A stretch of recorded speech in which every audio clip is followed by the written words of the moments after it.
Ok, alors Jonathan, pour jouer au jeu que tu as téléchargé, euh, donc tu vois, moi par exemple, j'ai téléchargé Splinter Cell Double Agent. Donc moi par défaut, merde, je fais de la connerie. Moi par défaut, mon JDownloader, il me télécharge mes fichiers dans Quentin, Download. Tu vois, mes fichiers sont là, part 1, part 2, machin, machin. Alors toi, pour connaître le dossier dans lequel JDownloader a téléchargé tes fichiers, tu vas donc t'as un onglet Download, Link Grabber et t'as un onglet Settings. Tu vas dans Settings. Ensuite là, tu vois, tu peux changer à gauche. Tu vas dans Download et Connexion. Donc là, toi, tu as le dossier dans lequel il télécharge. Donc là, par exemple, c'est user, donc utilisateur en français, Quentin et downloads. Donc je descends un peu et là j'ai mes fichiers Splinter Cell, machin, truc vidéo.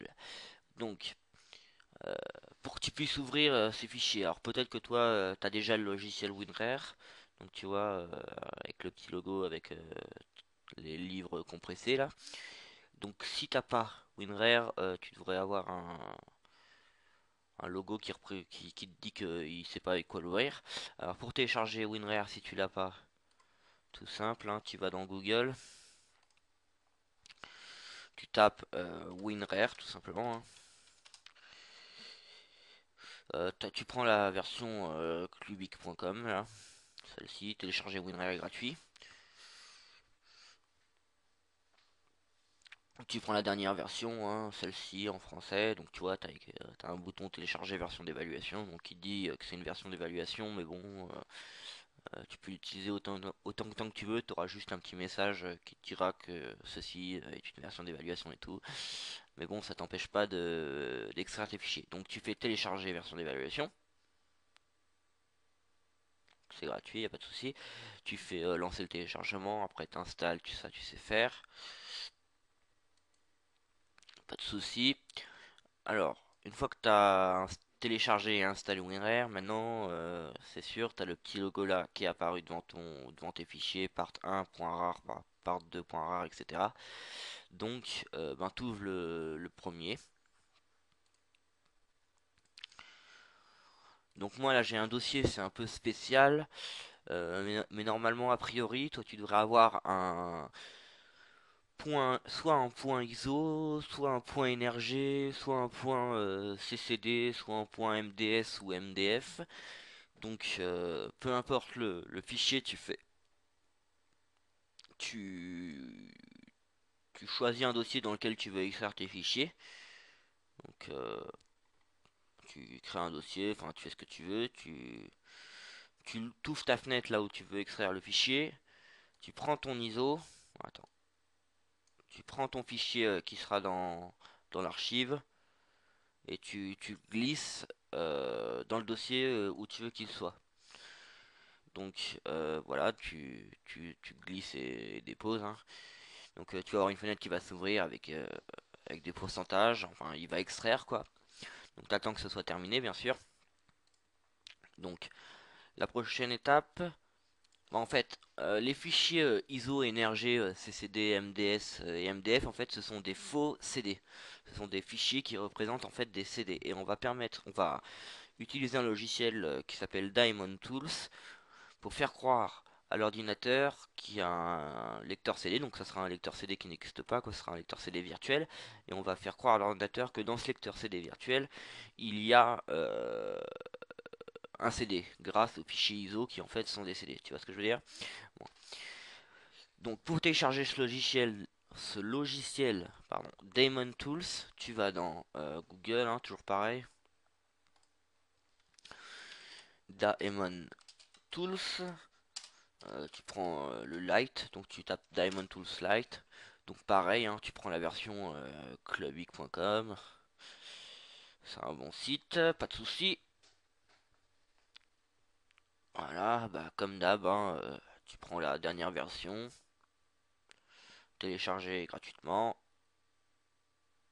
Voilà. Bon, t'installes normal, hein. Donc peut-être que l'ordinateur va te demander de redémarrer, parce que ça arrive quoi, quand tu installes Diamond Tools. Donc ben, s'il te le demande, tu le fais.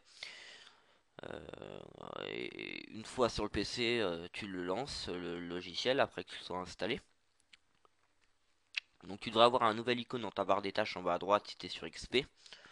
Donc moi je suis sur 7, donc faut que j'appuie sur la petite flèche là et j'ai toutes mes icônes qui apparaissent. Mais toi normalement ça devrait être en bas à droite. Donc tu as un petit CD avec un éclair dedans là. Tu fais clic droit dessus. Ensuite tu vas dans DVD-ROM virtuel, périphérique 0, et tu fais monter une image. Donc là tu choisis ton image.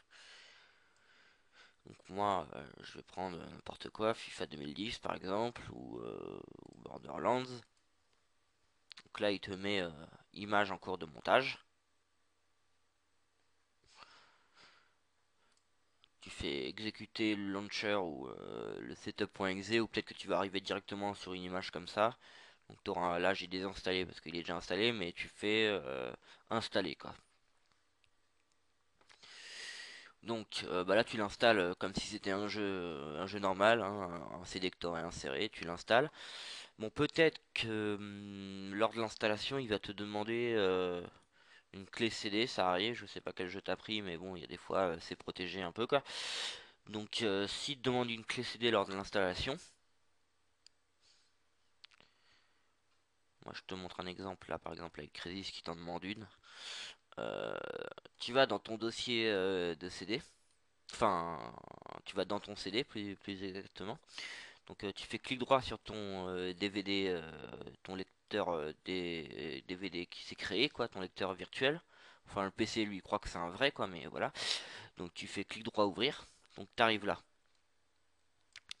Donc là tu devrais avoir un dossier, soit il s'appelle Crack, soit il s'appelle Razor 1911. Bon, il peut avoir d'autres noms, mais en général c'est ces deux-là quoi. Donc tu vas dedans et tu auras un fichier .exe avec le nom de ton jeu devant. Et tu auras un autre fichier si t'a demandé une clé CD. Donc tu ouvres le deuxième si tu veux avoir ta clé CD. Tu arrives là-dessus, sur une fenêtre comme ça avec une clé CD.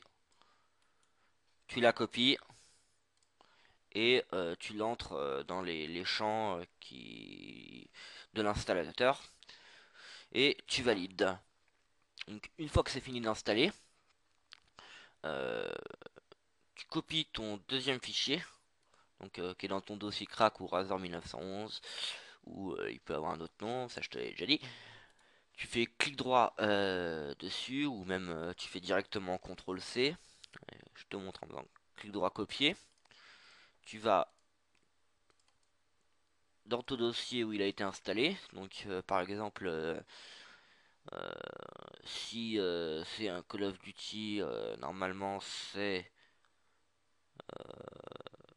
Treyarch, je crois, enfin je sais plus.